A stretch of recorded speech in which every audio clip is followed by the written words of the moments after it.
Hello, everyone, and welcome to Sweating the Small Stuff, a show where we sweat over the details that make our world richer. I'm your personal brain trainer, Cameron Boozarjomehri, and I'm joined by... your Neural Nutritionist, Sam. And a very special climate change refugee. Hi, this is Lisha Yang. So, Lisha, you come from a very special place right now. This is a very timely episode, you might say. Yeah, Florida. You are running from a man named Dorian in Florida, which is not rare in Florida, but this time it's not a normal-sized man. No, he's huge. He's so big that the entire area of Puerto Rico could be covered by him if he was a little meaner. But right now, Bahamas is being covered by him. Yes, and as of the recording of this, he just got upgraded to a Cat 5. Yep. Not good. I've actually wanted to do this episode for a while, but this seemed like the most timely because this entire hurricane situation is the fault of one band, Toto. No. And I'll tell you why. In his famous song, Africa, he asks you to do one thing. He does one thing. He blesses the rains down in Africa, right? Yes. Wrong. You should not do that, and I will tell you why. For you see, that is how hurricanes form.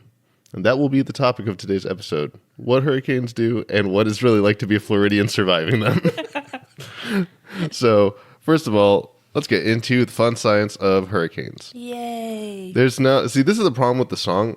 He just tells you to bless the rains down in Africa offhandedly. I'm pretty sure he has a vendetta against Florida and the Caribbean, and that's why he keeps asking us to do that. So in order for a hurricane to form, there's actually a few things going on. First of all, there is the way the hurricane actually forms. This is a product of moisture and warm air rising off of the ocean, forming storm clouds. Over time, this air movement actually creates a wind shear, a flow of air that produces the spin. This is what slowly forms into, well, at first tropical depression, then a storm, then a full-on hurricane. If my audio gets really messed up, it's because there's a cat on my lap situation. She's being super well behaved right now. Yeah, she is. She just wants some love. This part is staying in the audio. Hello, Banshee. Anyway, as the warm air rises and produces the shear, it creates this spin. And that spin is what creates, at the very least, a tropical depression. It creates that cyclone that in the Atlantic we refer to as a hurricane, and in the Pacific, I believe, is referred to as a cyclone or typhoon. Yeah. Now, the way it intensifies is this process basically continues unimpeded as a feedback loop. Warm air rises in what becomes the eye of the hurricane, and then it adds to the spinning. And it allows this process... Banshee, please stop biting on the cables.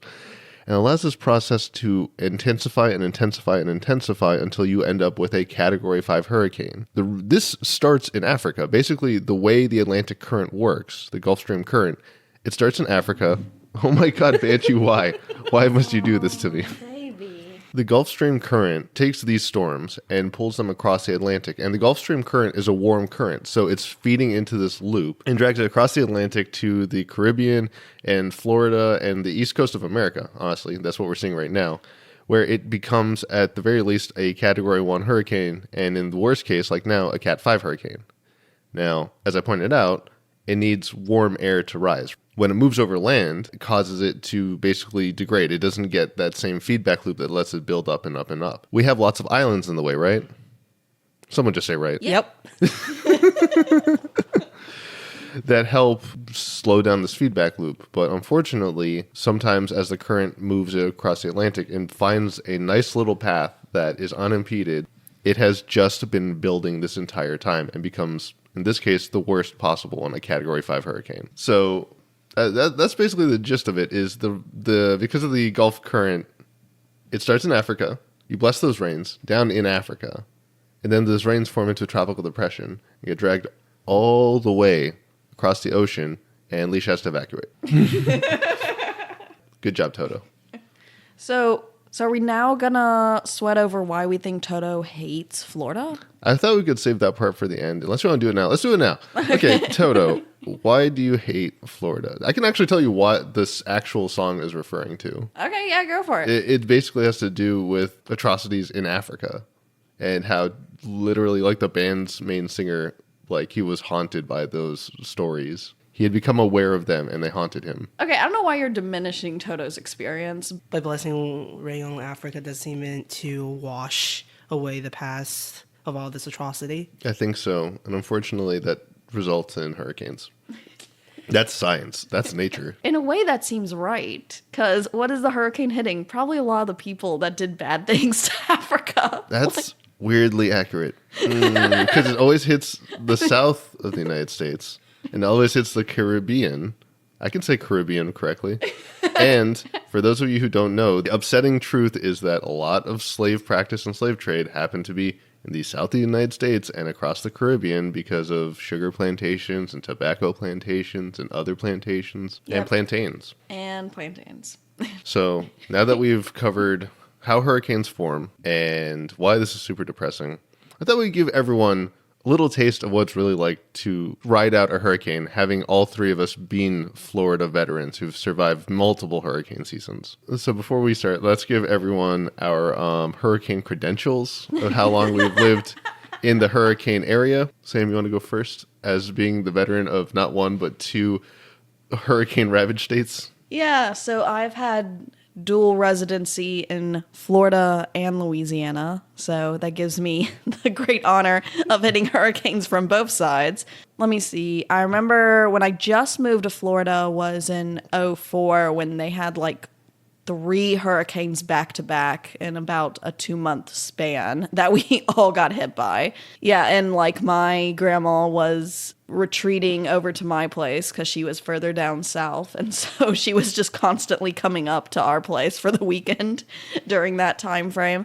The funny thing about Louisiana is that even when we don't have hurricanes, we just have bad flooding that happens. So the worst type of thing wasn't a hurricane. It was barely even a storm. Yeah, let's take a moment to appreciate that Louisiana, not all of Louisiana, but definitely New Orleans, the part that you had residence in for at least 2 years, had the genius idea of being like, we're going to build a city, but not just any city, a city underwater. It's literally below the sea level. I think I don't need to go cite a lot of references for people to understand why. Lisha, what do you got for us? Well, I was also in Florida during the 04-05 hurricane seasons, and that was a trip. Was it fun? Like having just immigrated from China and dealing with monsoons and flooding, yes, but battering of wind and rain and losing power, that didn't really happen, and we were all really confused, and we did not prepare beforehand, so that was pretty miserable.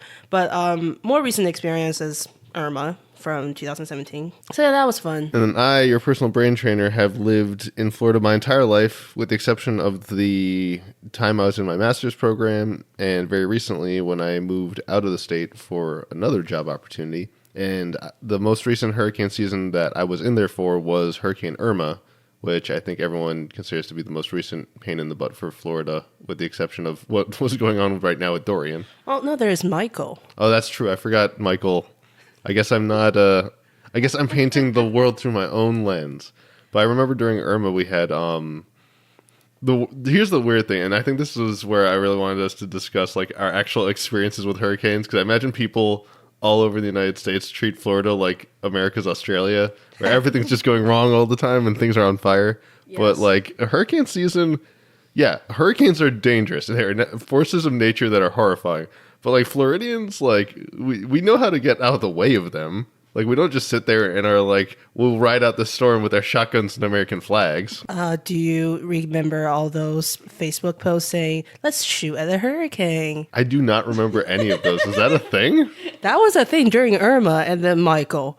Oh, well, that's just Facebook groups. It's just, let's shoot at the hurricane. Let's do this. Let's run at the hurricane. Oh, sorry. Naruto run at the hurricane. Okay, that makes, let me explain to you why that makes no sense. The Naruto run is supposed to be that you move so fast that you have to keep your arms behind you because of the drag. But it would make more sense to not Naruto run and normal run through a hurricane in the opposite direction of the spin, because the drag produced by your body would actually slow down the hurricane. And this is actually a plan the United States government has come up with, which is... Wait, for people to run into hurricanes? No, I'm about to explain this. They basically had different designs for a jet engine barge that would shoot air in the opposite direction of a hurricane before it made landfall, so that it would slow the spin enough to reduce it from a high from like a Cat 5 hurricane or whatever to a lower one, or even do it before it becomes a hurricane to keep it as a tropical storm or tropical depression. So what What happened to those plans? They couldn't figure out a good way to deliver a bunch of jet engines to the middle of a hurricane. I don't know why. I'm trying to fathom what would be difficult about taking one of the largest barges ever created by human beings with a bunch of jet engines mounted on it and getting it in the middle of a turbulent storm. I just don't see the problem. I guess that's fair. Having survived hurricanes, what I want to know is, what did you actually do during a hurricane? Like, did you ever have to stay put and weather one out? And what was the snack situation like? So living in northern Florida, kind of inland, most of the hurricanes just kind of brush me by. Most of it is just wind and rain. I stayed put. I don't think I've never been to an evacuation shelter. Definitely stack up on non-perishable foods. Portable charger, because you need entertainment. And if your only sole entertainment is your phone, then you need to keep that thing. Oh, can I say that? No. You need to keep it running. Also, never rely on family for entertainment. Do not rely on family for entertainment. Oh my God. What about you, Sam? How did you survive hurricanes? I've also been very fortunate in my personal experiences because I was mainly in North Florida when most of my hurricane experiences. So in that sense, it was a lot of wind and rain and losing electricity, but not so bad that the house would be shaking. Which I know relatives that's where that would happen, and they'd have to bunker down in like their laundry room to wait till the storm passed. But I didn't really have to do that. And I remember particularly in the 04, 05 hurricanes that my family we had a gas powered stovetop, and so we were still able to use it if we just like lit it with a lighter, which was really cool because we were able to make red beans and rice during the hurricane. Could you be any more cliched right now? No. Louisiana family with your Louisiana red beans and rice. This is my life, Cameron. Yeah, so here's the thing is like my dad spent so much time in construction and stuff that I think our home could stand up to, I don't remember what he said. He said some like crazy category and I was like, that doesn't sound right, Dad. I don't think you fully appreciate what this house is. But as a product of being in construction for so long, he had gotten to work on and build like hurricane-proof buildings. And so we actually knew where to go for different categories of hurricane. And one office building he worked on and created he claims can stand up to a Cat 5, which I would actually believe. We would like wait it out. But like that was the thing is like the hurricane, as much as people like to think like the natural disaster of a actual hurricane is the bad part, like all the wind, all the rain, all the flooding.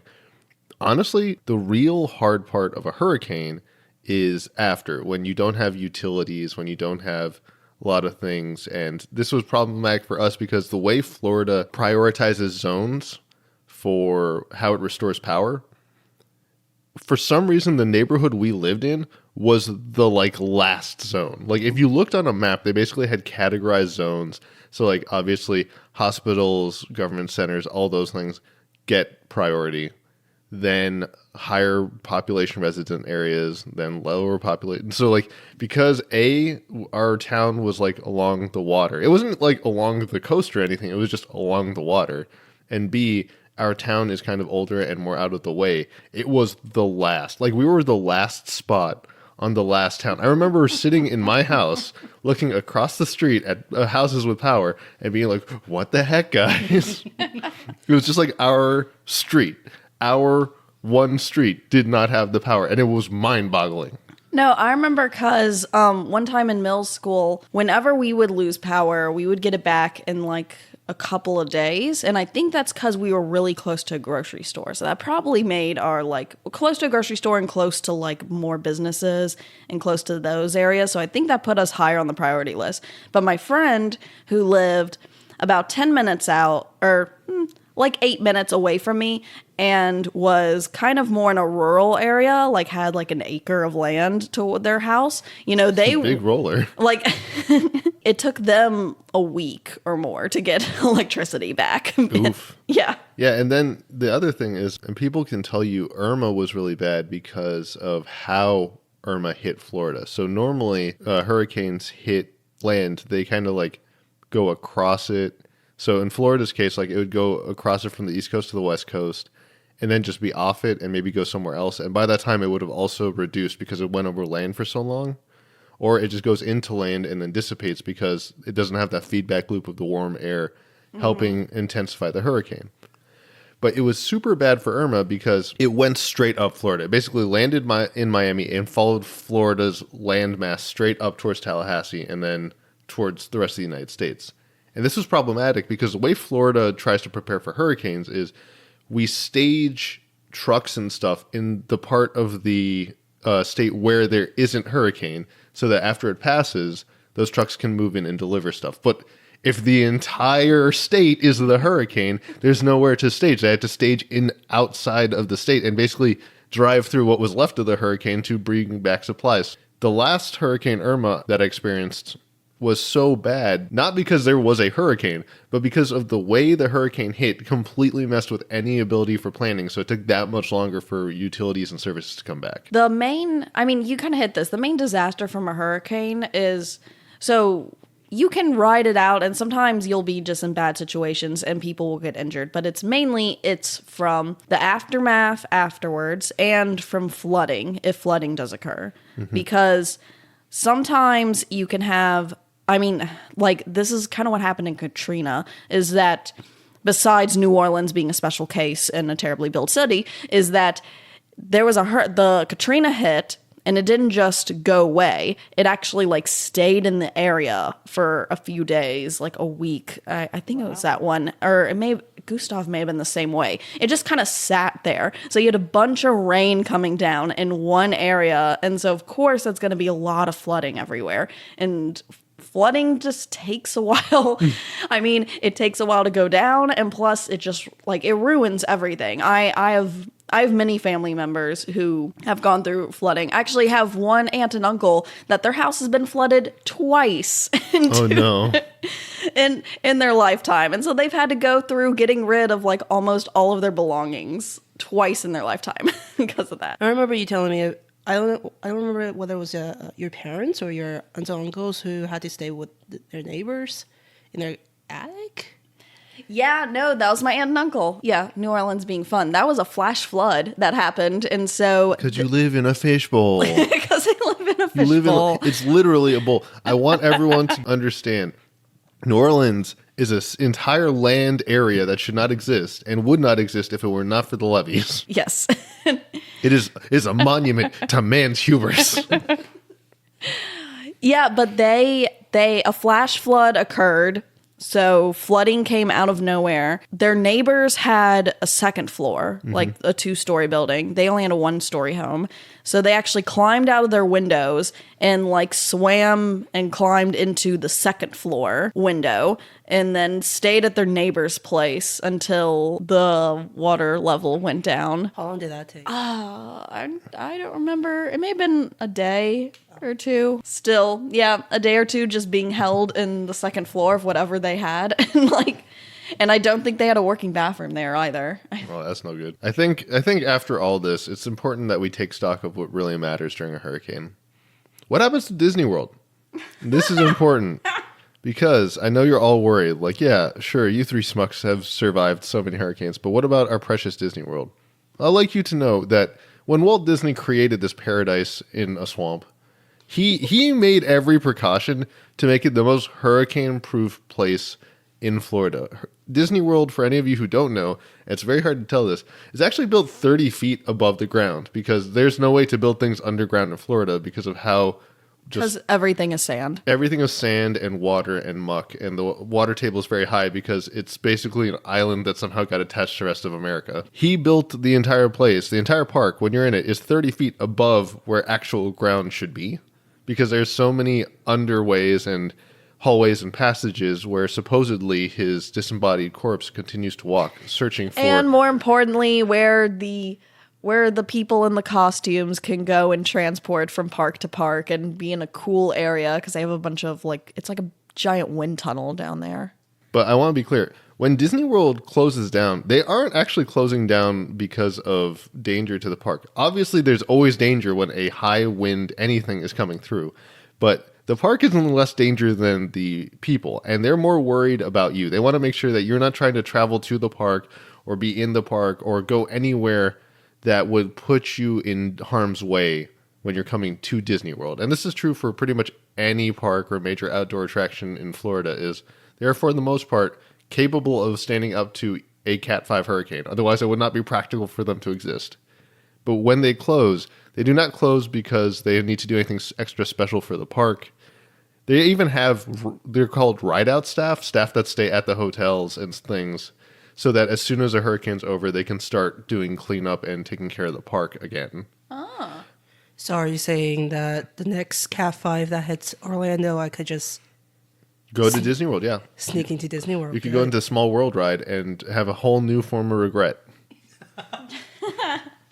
With that in mind, is there anything else y'all would like to add about hurricanes or just about yourselves before we sign off? You can find me at leilyyue.tumblr.com and look at my art. And as always, you can find me on Instagram at lil.baby.banshee. That's lil.baby.banshee. And you can follow my new food blog, The Sampler, at thesampler.blog. And as always, Swaying the Small Stuff is on all social media at Small Stuff Show. If you are listening to this podcast and thinking, wow, you should leave it a review. It's fantastic. I get to hear so many incredible opinions. Please do. But also, I want you to right now go and find someone, maybe someone who is also surviving a hurricane, and show them this episode. Maybe you can download this episode and listen to and write out Dorian while listening to it, because we found that's the best way to grow our audience is by personal recommendations, and we're willing to bet they'll thank you for all the incredible knowledge you've just brought them. Till then, I'm your personal brain trainer, Cameron Boozarjomehri, reminding you, from movies to media to the world around us, it's details like these that make it worth sweating the small stuff.